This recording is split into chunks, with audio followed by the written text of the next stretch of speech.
Alright, so let's jump right into this one.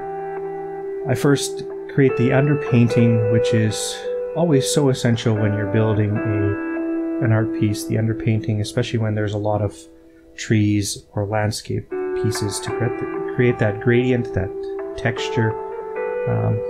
Just really important to do that so that you can build off of it and just get the colors right.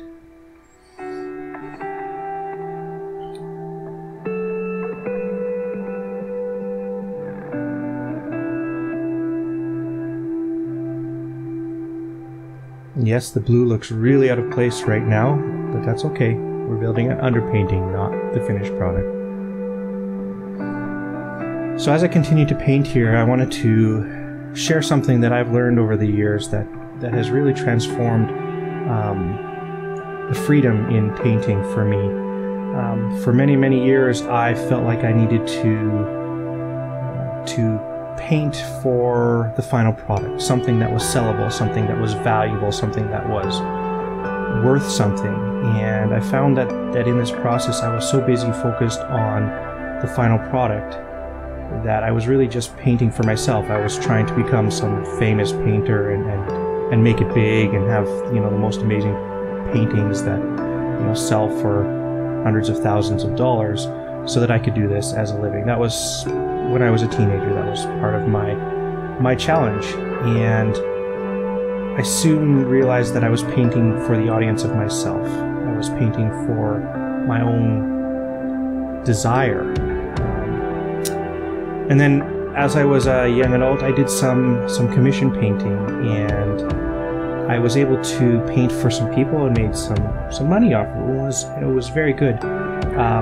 But a lot of times those are probably the hardest paintings, because I would always be painting for somebody else, and it's really hard to know if your piece is going to make them happy and is going to fulfill what they're looking for in an art piece. Here, back to the painting. So I've put down a second layer of foliage in the background, and now I'm placing the tree trunks to start getting the feel for the painting. So as I painted for myself when I was a teenager and some commission work when I was younger, I was often painting for different audiences, and it's interesting once you start realizing who you're painting for, how things change. When I was painting for myself, I was my worst critic. I would always find all the errors in my paintings, and there always was some. I've talked to a lot of artists out there, and there's no greater critic for an artist than themselves, at least as far as I've seen and talked to people. And then when you're painting for other people, you're always worried, always afraid of what the person who's paying you for it is going to think of the piece. And so you're not really free to paint. You're painting according to what their hopes and desires are. And that's really hard. Back to the painting here, I'm now adding the branches. I'm going to put a second layer or another layer of leaves on top of that, and then some more trunks to create depth. I'm going to vary in the color to create variations and just a variety, so that it doesn't look very monochromatic or monotone, just one. To fine strokes. Not always the best at, but I'm learning. Developing that skill over the last couple of years. This one turned out really nicely. So as I've continued to paint over the years, I've gotten to the point where my painting becomes, my art in fact, dominantly becomes a act of worship.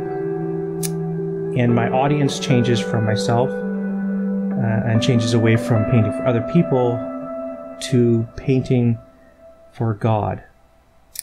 And what it really does when you start painting for God as an act of worship is you actually remove the need to have a valuable final product.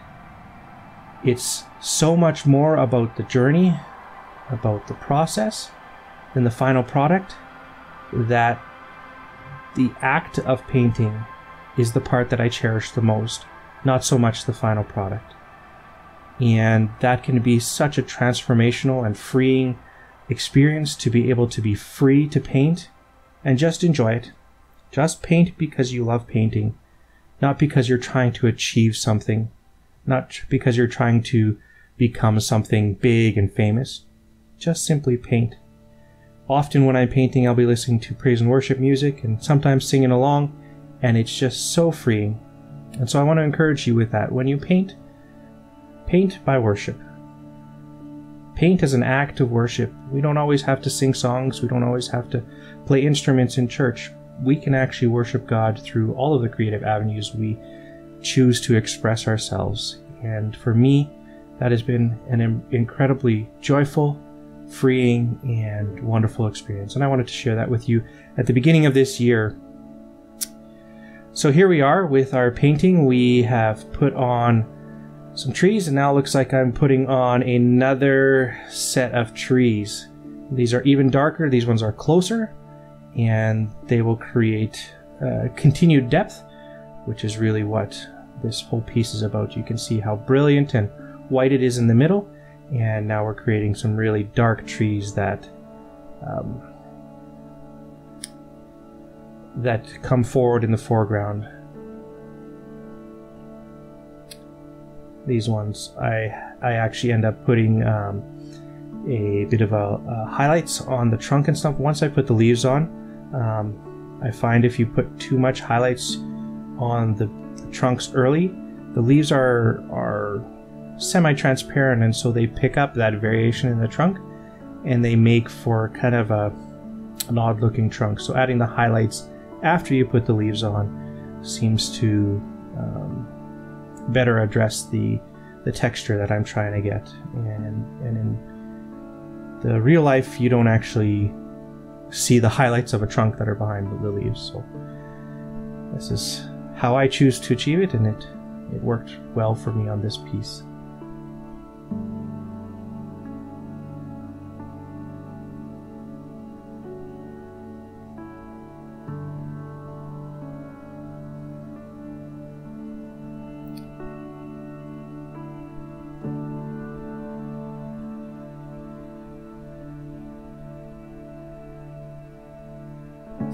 If you guys are interested in seeing more videos like this, or even more specific tutorials, feel free to comment in the comments below. And if you are interested in learning how to do some of these, send me a message or comment there so that we can continue to do this YouTube channel and see what happens in the spring of 2021. This painting is continuing to build here with the depth, and you notice I still often put the lightest colors that I'm going to do on that tree first, because that's the farthest away, and then I darken it up as I get closer to myself. Oh, one thing I wanted to ask, if you guys like this perspective. Sometimes it's kind of hard to get a front-on view of a canvas to film it when you're sitting right there and painting with it right in front of you. So if you like this perspective, if you can understand what's going on, this is probably the easiest and most convenient way, because the camera is not in my way of painting. But if you guys really don't like this perspective, then just comment in the comments below so that I can adjust the perspective and hopefully get a view that appeals more to you. I like this one because you can see what I'm doing on my palette, and then you can also see what I'm doing on the canvas all in one shot. That, for me right now, is really nice. So here we're putting on one of the last layers of leaves on the trees.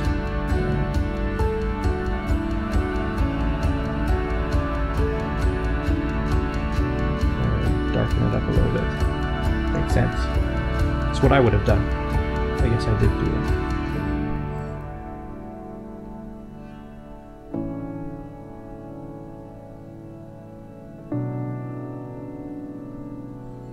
And then adding some highlights on the bark like I had mentioned after the leaves were on.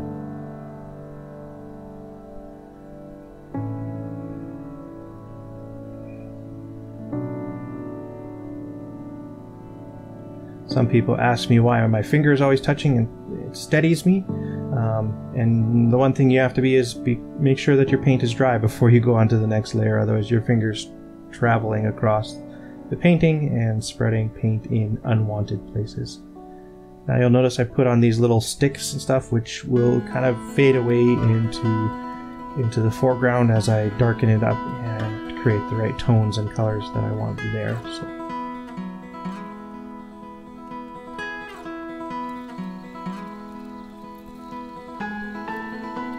Alright, so now this is the foreground, so right away as I go at it with the dark black, almost black, it's a little bit of brown mixed in there. I'm just creating the shadows that I want to help get the perspective.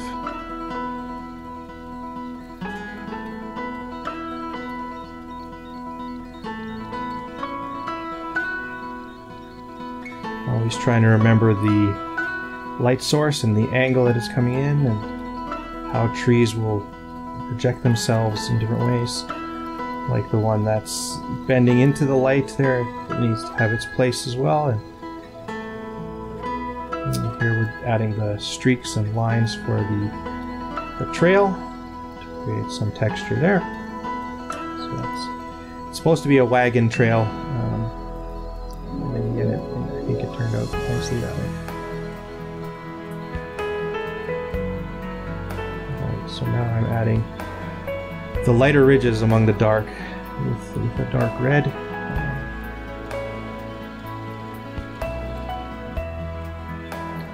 Starting with the underpainting texture. This is a second underpainting, which you don't necessarily have to do, but I like to do it, especially when I'm doing a painting in several different settings. This is a mid-tone pink, almost grayish pink. It's going to create the highlight under leaves, if that's the right word. And then I take and create the bright edges of ridges and stuff that I have planned for the painting to create texture, because now I'm going to put darker colors over top of those to project the light from behind the ridges.